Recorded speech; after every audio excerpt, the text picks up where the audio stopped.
राधिका आज पहले दिन केसरनाथ के घर काम करने के लिए गई थी। राधिका 17 साल की बेहद खूबसूरत व भरे बदन की लड़की थी। जब केसरनाथ ने उस लड़की को देखा तो वह देखता ही रह गया। इतने बड़े घर में केसरनाथ अकेले रहता था। उसकी बेटी रजनी अपने पिता के लिए एक नौकरानी रखकर अपने ससुराल वापस चली गई थी। घर का काम करने के बाद केसरनाथ ने उस लड़की को अपने कमरे में बुलाया।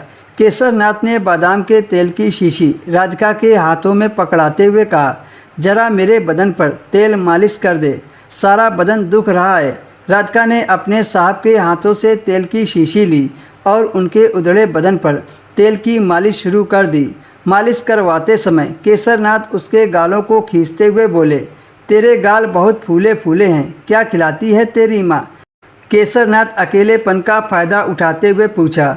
राधिका ने हंसते हुए अपने साहब को जवाब दिया कि मेरे माँ के पास जो बनता है वो खिला देती हैं। हम लोग इतने अमीर तो हैं नहीं कि अपनी पसंद का खाना खाएंगे। केसरनाथ ने हिम्मत करके राधिका के हाथों को पकड़ लिया और सहलाते हुए कहा, तुम्हारी चढ़ती जवानी भी तो कम नहीं है। राधिका समझ गई थी कि साहब क्या चाहते हैं। तभी राधिका साहब से कुछ नहीं बोली और तेज तेज हाथों से उनके बदन पर तेल लगाने लगी। तभी साहब ने राधिका को अपने ऊपर खींच लिया और उसके शरीर पर हाथ दौड़ाने लगा। राधिका को बहुत गंदा लग रहा था। उसे अपने साहब से ऐसी उम्मीद ना थी। इससे पहले साहब कुछ और करते। राधिका ने तेज़ आवाज़ में अपनी माँ को पुकारा। राधिका की माँ बाहर ही खड़ी थी। वो आज कहीं जा रही थी तो वह भी साथ में आई थी। राधिका की माँ ने दरवाजे को तेज़ी से खोलते हुए कहा, केसरनाथ, तुम्हें शर्म आनी चाहिए, अपनी ही बेटी के साथ दुष्कर्म करने जा रहे हो। उसकी माँ ने तेज़ आवाज़ में कहा, बेटी हट जा वहाँ से। उसकी माँ बोलती रही, हाँ केसरनाथ, बरसों पहले जो कुकर्म तुमने मेरे साथ किया था उसी का नतीजा है। तुमने सोचा होगा कि मैं चुप बैठ जाऊंगी। मैंने इसे जन्म देकर तुम तक पहुंचाया है। यह मेरी सोची समझी चाल है ताकि तुम्हारी बेटी भी तुम्हारे करतूत को अपनी आंखों से देख सके।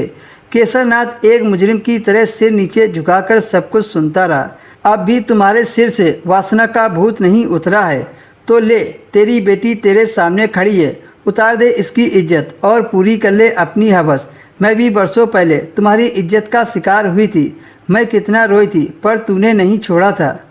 यह तो अच्छा हुआ कि राधिका ने तुम्हारी नीयत के बारे में मुझे पहले ही बता दिया था। इस बार बाजी मेरे हाथ में है। क्या कहते हो केसरनाथ, लोगों को बुलाकर तमाशा बनाऊं? केसरनाथ यह सब बर्दाश्त नहीं कर पाए और छत से कूदकर जान दे दी।